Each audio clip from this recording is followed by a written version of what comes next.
Hello, you. Yeah, you. Nah, not you. The person behind you. Did I make you look behind you? No? Okay then.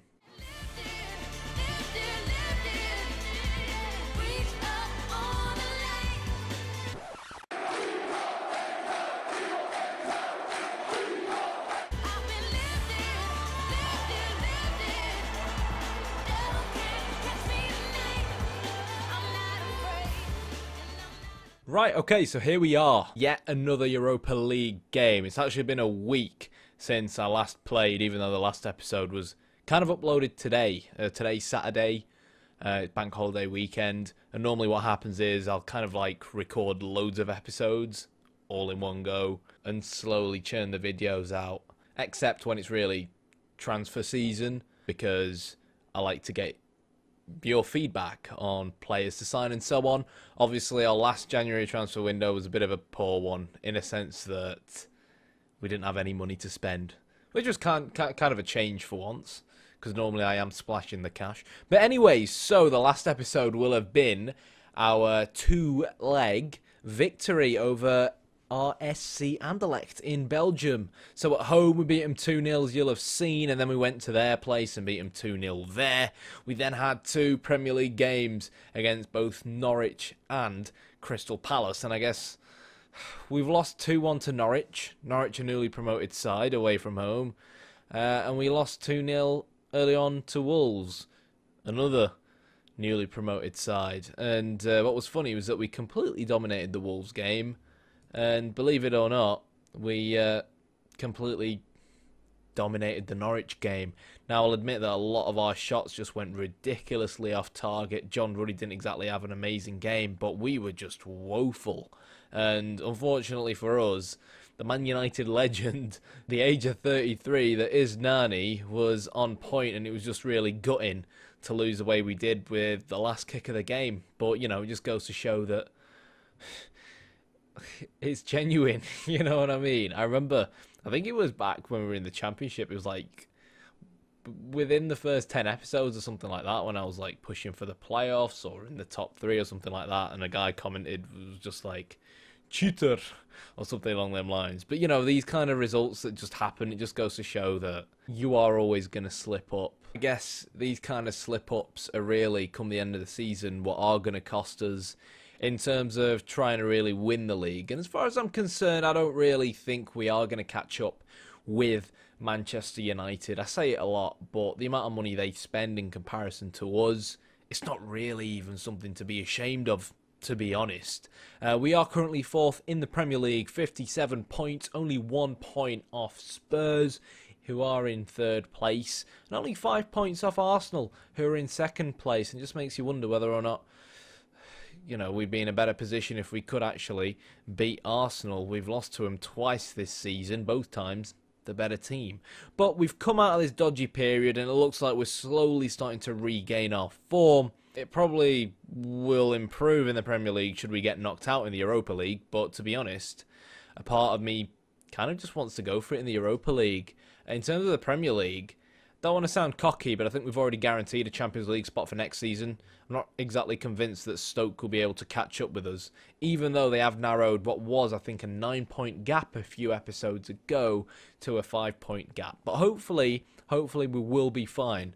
I also mentioned the last episode that Khaldoun Al-Mubarak, the Manchester City chairman, approached me to be interviewed for the Manchester City job. Now, Louis van Gaal is the manager that they decide to bring in, which is an interesting signing.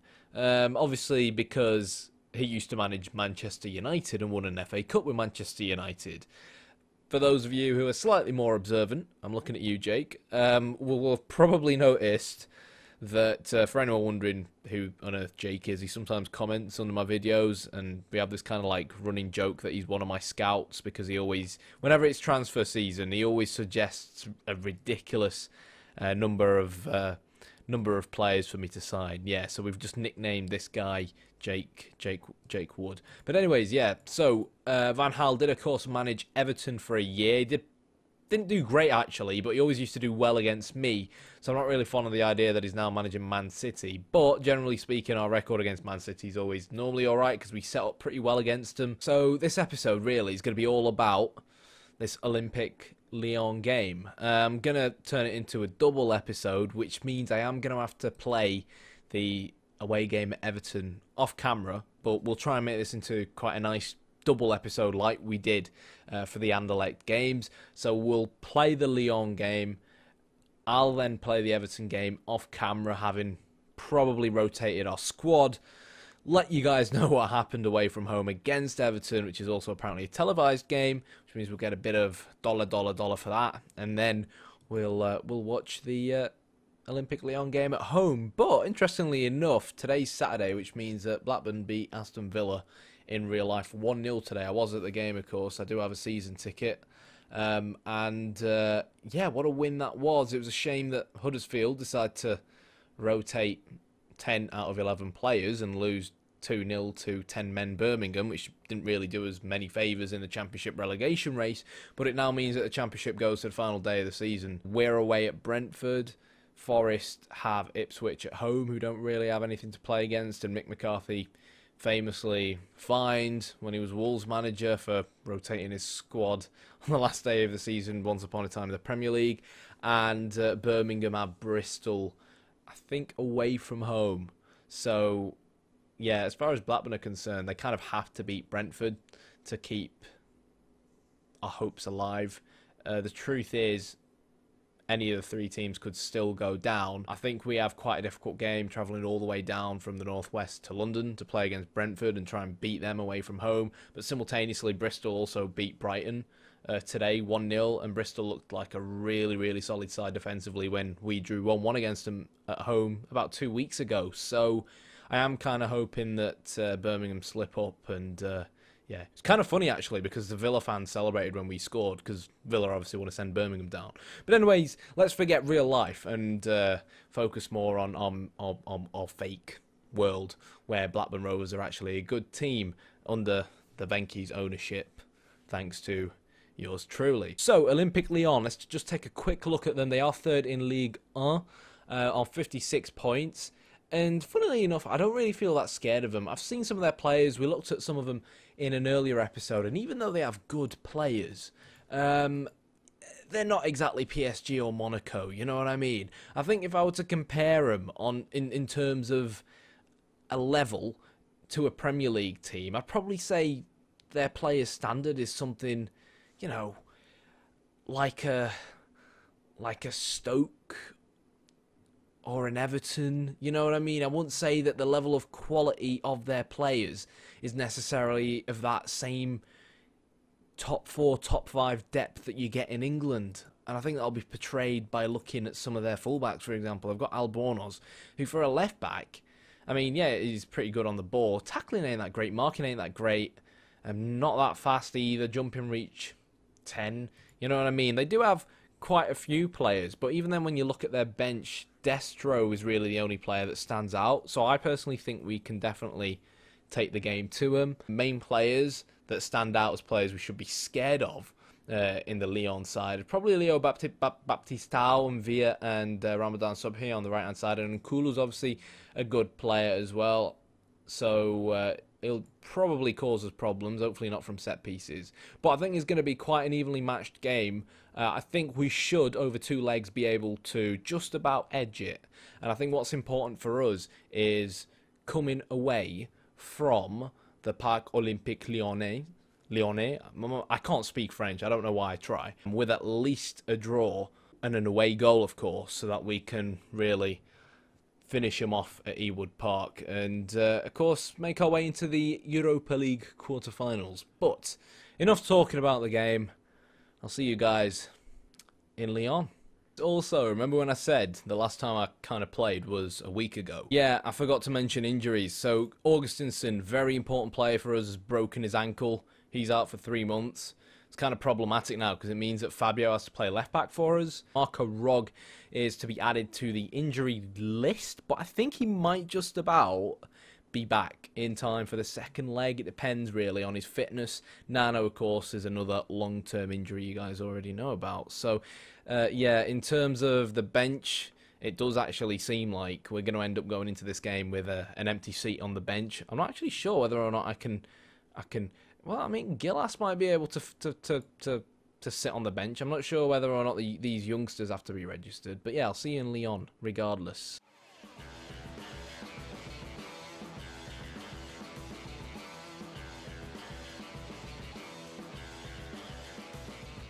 Okay, so here we are, about to kick off.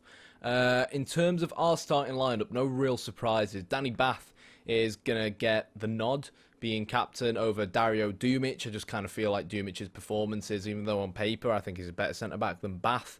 Bath deserves another run in the side. Tiote is going to be the man playing just in front of the two centre-backs. Fabio on the left, Varela on the right, Alenya and Demirbay playing midfield. And hopefully if we can go a goal or two up, we can stick Nigel on to get some Europa League experience. He, of course, started both games against Anderlecht. And then the front three, kind of a no-brainer, really. Piaka on the left, Nyang on the right to give us that extra burst of pace with Andre Gray, our top scorer for the season, down the middle. Now, in terms of Lyon, no real surprises, bar perhaps Dokal starting out on the right. He's really good technically, as you can see, this 31-year-old Czech player, but from a physical standpoint, he's dreadful.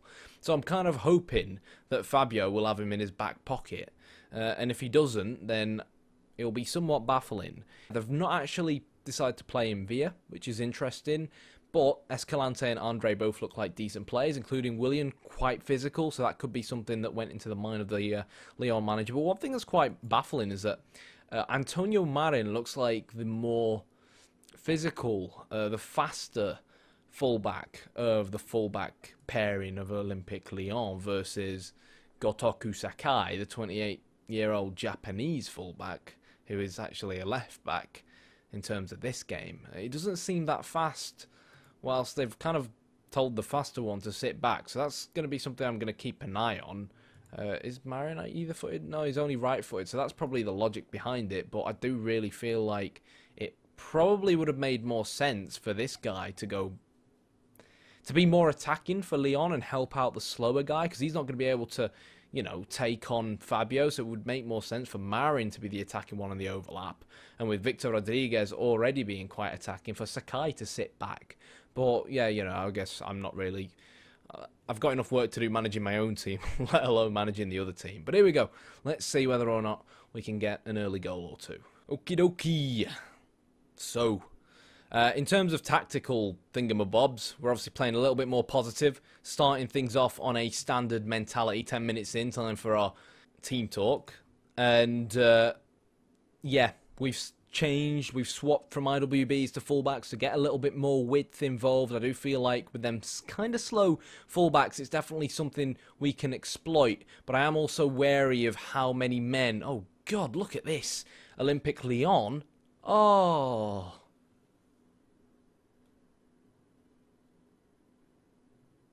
have got in the middle of the park.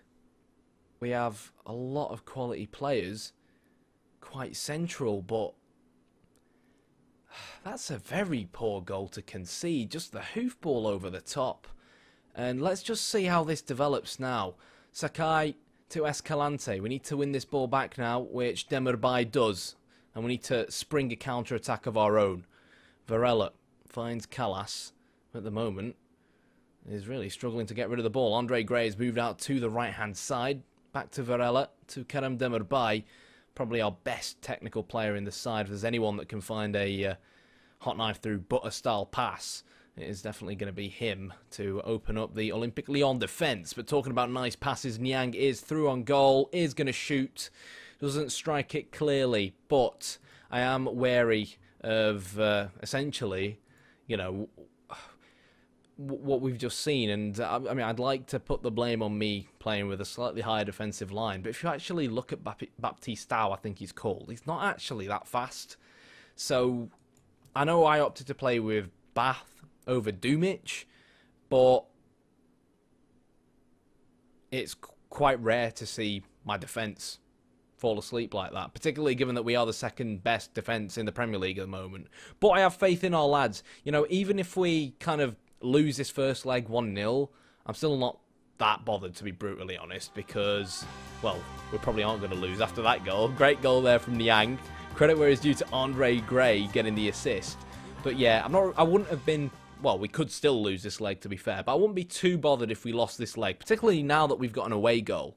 I'm not quite sure where their goalkeeper was heading off to. He's going all the way to the left-hand side. But really good goal from Niang. Finishing has actually been one of his weaker aspects so far this season. So quite nice to see him find the back of the net there. If you rewind the video and take a look at the match stats when Olympique Lyon scored, we were all over the game, and I still feel quite confident. Every time a highlight comes in, it looks like it's going to be an Olympique Lyon highlight. I just know we've got the legs in midfield to win the ball back and begin a counter-attack like that. Great interception from the Brazilian in Fabio. He's either footed, but oh no, he could have very well shot himself in the foot. Dokal, though, not much pace on him. Bath will play the ball back to Rajkovic, who's improved quite a lot this season, it has to be said. Can Niang win that ball in the air? Nope, but we win the second ball. Kerem Demirbay to Piaka, to Andre Gray, to Alenya. Really nice football from Blackburn Rovers. Piaka shoots, Piaka finishes, and we've turned it around.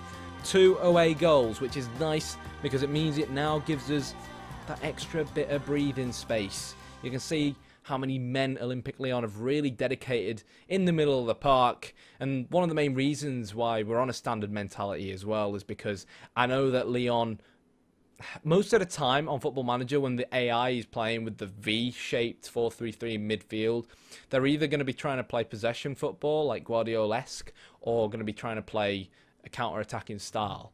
And one thing about Football Manager, particularly this year, where the match engine seems to be getting a bit more baffling every year, unless you use specific man marking, this is just a tip by the way, when you play players in AML and AMR positions, even when they are on support, unless you use man marking, a lot of the time they won't actually track back and cover their fullback. So you can actually see they've moved Marin a little bit more forward from the start of the game now. They won't actually track back, so knowing that Lyon are going to be still trying to play quite direct on the counter, the goal they scored was exactly from that.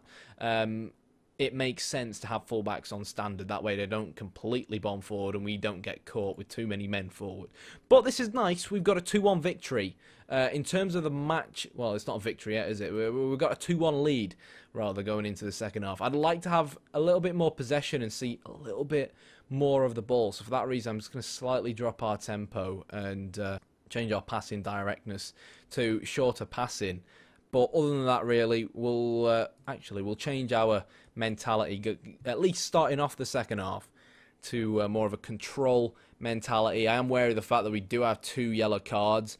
Fabio's not really a player I can take off at the moment, but I think Dumic is going to come on simply because I feel like we've already been punished once as a result of a lack of pace from the 2 centre-backs. And to be fair, I mean, Tiote's pretty fast actually for his age, but yeah, I can't really explain why we conceded the goal that we did. It was just poor. Let's just put it behind us and forget about it and focus on the second half instead. Okay, so apparently the scoreboard has completely shat itself. Okay, we're going a little bit more nostalgic, it seems, because the Europa League scoreboard has forgotten how to work. So here we go. Let's go with a cheeky demand more. Lopez is going to win the ball back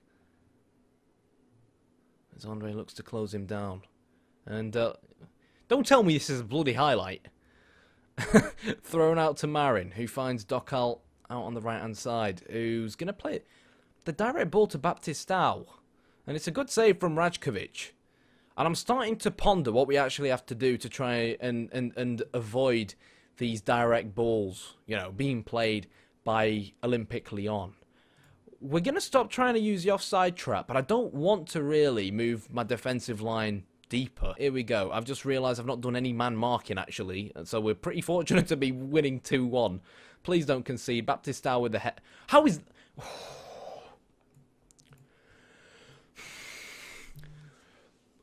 Why has the latest update... We've conceded, like, 5 penalties in the last 10 games after this latest update, where, like, your defenders can sneeze in the box and you somehow give away a penalty. Nothing. We didn't do anything wrong. I'm absolutely sick of it, and they need to sort it out. It always comes from a lame cross as well. This is where Callas is. He did absolutely nothing to the striker. Just take a look at that. Look, he's done nothing. The striker jumped up for the ball, and Callas is just running after the ball, and they've got the equaliser as a result of that. That's bloody ridiculous. So we're going to up our tempo a little bit more. Quite frustrating, and change to a mixed passing directness. And stick with that for now. In terms of trying to change things around, Romeu's going to come on, see if he can actually help the back four that little bit more just by sitting in front of him. And I don't really want to change anything to do with the front three. I think all of them have played quite well. Demirbay for me has been somewhat better than Alenya based off of what I've seen so far. So Alenya will come off and Livio Nigel will come on. New update baffling penalties. When nothing seems to happen, a ball comes into the box from a cross or from a set piece, and I don't know, the referee just blows his whistle, and it's confusing. But this is what I mean in terms of that 4-3-3. You can tell all these three players are on attacking, and that Olympique Lyon are going to be trying to play the direct balls forward. At the same time, I mean, one way to counter this would be to really get our fullbacks to man-mark these wingers, but it's not something I want to do because our fullbacks play a part, you know, in our build-up play going forwards. It's just disappointing because the first goal was kind of, I don't know, conference stuff, and should have really played that across to Niang. It was kind of conference stuff, and that second penalty shouldn't have even been a penalty. Interesting corner from Demirbay. Plays it out to Gray. We're going to get a Nigel special. Demirbay should be able to whip this ball in to Romeu. Please shoot. Today, please. And apparently Romeu, newly subbed on, doesn't fancy a shot. Could I have done more from a managerial point of view? Maybe. But I think we came and did our job, really, and scored 2 goals against a team that's third in league. I think if the referee did his job, we'd be walking away with a win to try and keep things as simple as possible. 15 seconds to go. Niang to Nigel, who's going to shoot, and it just goes wide of the target. Yeah, I'm not really too disappointed. I think we'll be able to smash him at home. I'll calmly tell him I'm not happy with the performance. Andre and Piaka are kind of frustrated about it, but to be fair, I couldn't care less. Right, guys, welcome back. So, as you can see, we beat Everton 4-1. We're actually going to take a look at the goals. If you see the match stats, it was a really, really close game, but it just goes to show that, you know, the Wolves and Norwich games, we completely dominated, and our finishing was dreadful and lost. And then we come up against a team like Everton, doing ridiculously well in the Premier League at the moment. Arguably end up being a slightly worse side, in my opinion, yet a completely lethal. Have a bit of luck ourselves with a penalty. Granted, our penalty was a genuine penalty. It wasn't one of them BS penalties we've been seeing quite recently.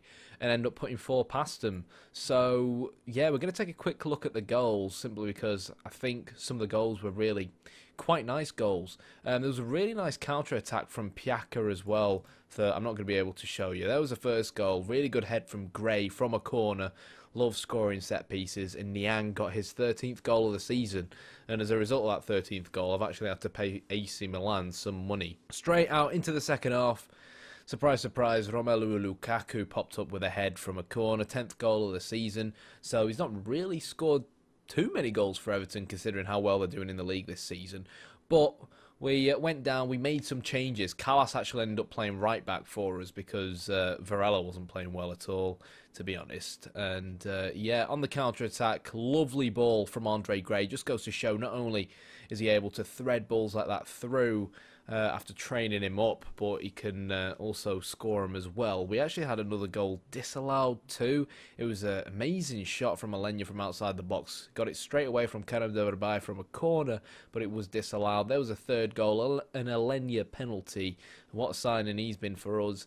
And then really it was just the cherry on top of the cake. Fabio, direct ball forwards, did really well to beat Seamus Coleman to the header. Gray got yet another assist straight to Piaka, and that gave Piaka his 14th goal of the season, which actually makes him our top scorer. Alright guys, I'm pleased to announce that the Europa League scoreboard is no longer on its arse. But of course, going into this home game against Olympique Lyon, we technically are in the lead. And that's because we scored 2 away goals at their place. Now, if this finishes 1-1, which of course means they've got 1 away goal, we're still in the driving seat because we've got 2 away goals. But really, let's be honest, I don't really want to sit here and worry about away goals. I just want to beat them fair and square and leave things as simple as that. And you know what? We might kick things off by trying to beat them, but Nyang passes backwards to Tiote. Okay, weren't expecting that. In terms of the starting lineups, to be fair, they're pretty much both the same as the last leg, so I'm not even going to bother. I was maybe expecting a few new players to kind of pop up for Olympique Lyon, but they opted not to. That's a wonderful ball through to Andre Gray, and that goal is quite a tasty goal, because even if Olympique Lyon score now, like I said, and it makes things 3-3 on aggregate, we still find ourselves in the driving seat because we're the ones with 2 away goals. So that's an awesome goal 10 minutes into the game. And yeah, exactly what the doctor ordered. And so far, we've not really seen much from Olympique Lyon. Tactically, we're going with the same approach we always do at home. Counter mentality. IWBs allows us to hold on to the ball a little bit better because our fullbacks come inside a little bit more and we can play the ball through towards our front 3. Going into the second half, we are going to have to be somewhat wary about Lyon going a little bit more direct. They know that they need to grab a few goals, of course. But here we go. Can we get another goal and maybe, just maybe, put this game to bed going into the second half? 38 minutes on the clock. It would really be a great time. Oh no, to put the game to sleep. And Andre's missed an absolute sitter there. I should have really scored that, and it could have been exactly what we kind of needed to maybe bring on players like Nigel, for example, and, you know, oh, for God's sake. Guys, honestly,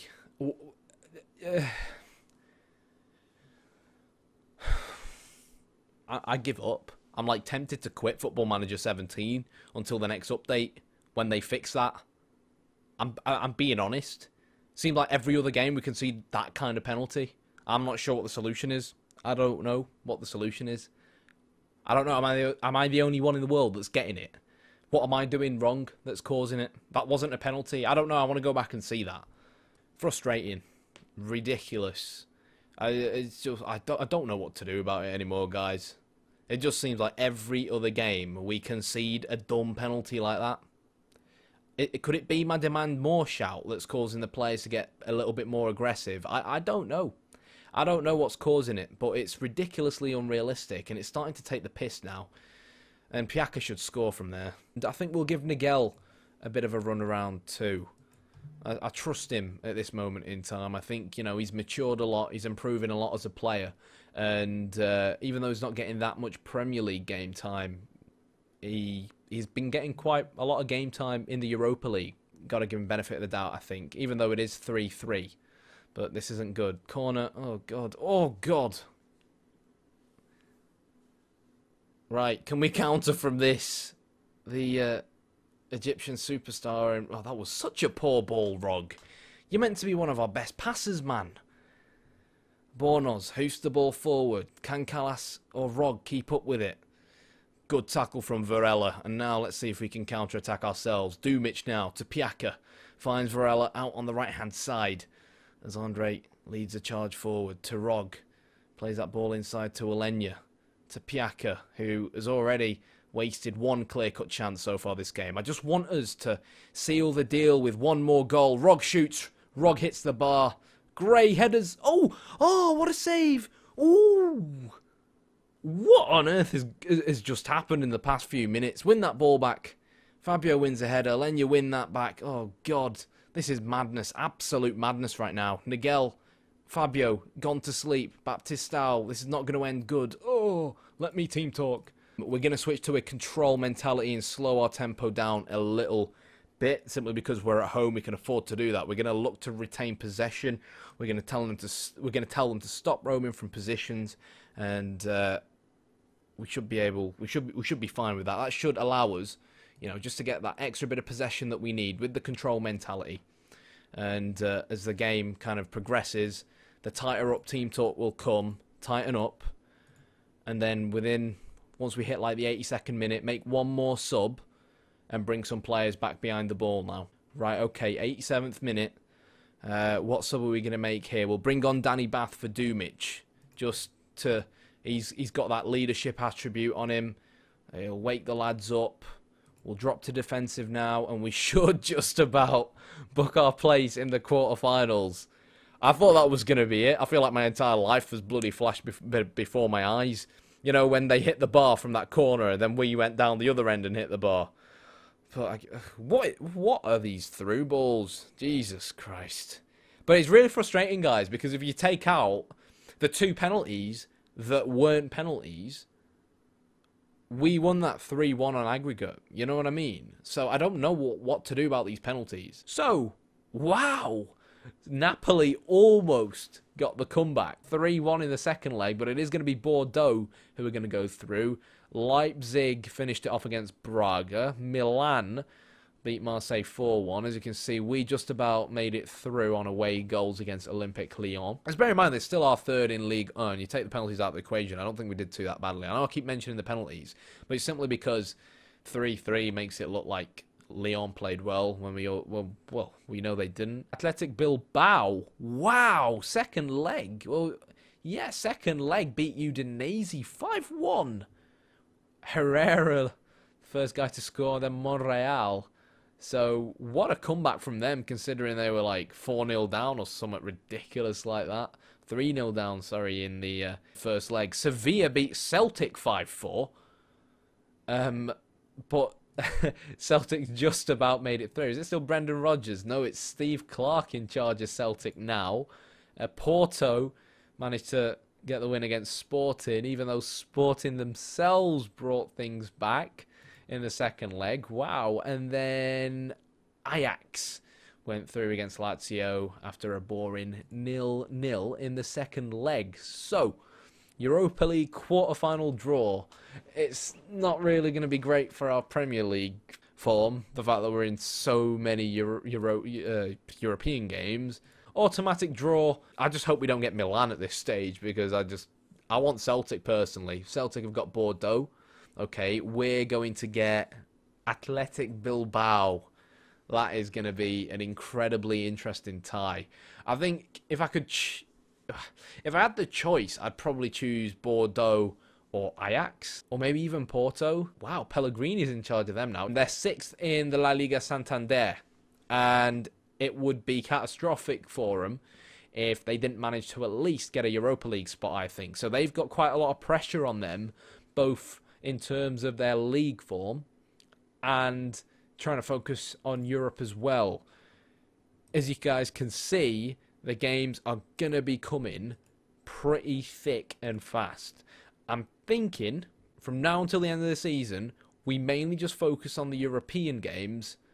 And, yeah, just take it from there. Yeah, we won't make Liverpool a live com.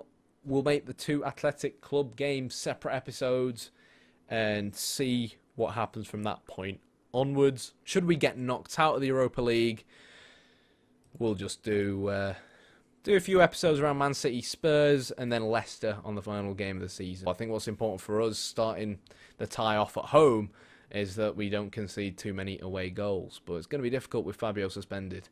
But on that note, I hope you enjoyed this episode as much as I did. And just before we head off, a scout has recommended a player to me, and I wouldn't say he's a phenomenal player, but I think he's quite a tasty player. So he plays at either centre mid or as an attacking midfielder centre. He's 19 years old. He's from Paraguay, and he'll probably cost us between 500k to £1 million. Now, obviously, 500k to £1 million, we don't really have that money at the moment, but in the summer we potentially may do. If you take a look at some of his attributes, physically he's brilliant. Technically, for his age, quite good as well. Now, he probably won't break into our first team, but I'm kind of thinking for £1 million, could it be worth bringing in just to try him out as a squad player? And if he doesn't fit the cut, we could always sell him on for profit because this lad looks pretty good, to be honest. So let me know what you think. Plus, he's got like a nice beard and nice hair, and that's always obviously a decisive factor when it comes to choosing your regens. But until next time, I've been Kyanite. If you like the video, hit the like button, hit the subscribe button, and as always, thanks for watching.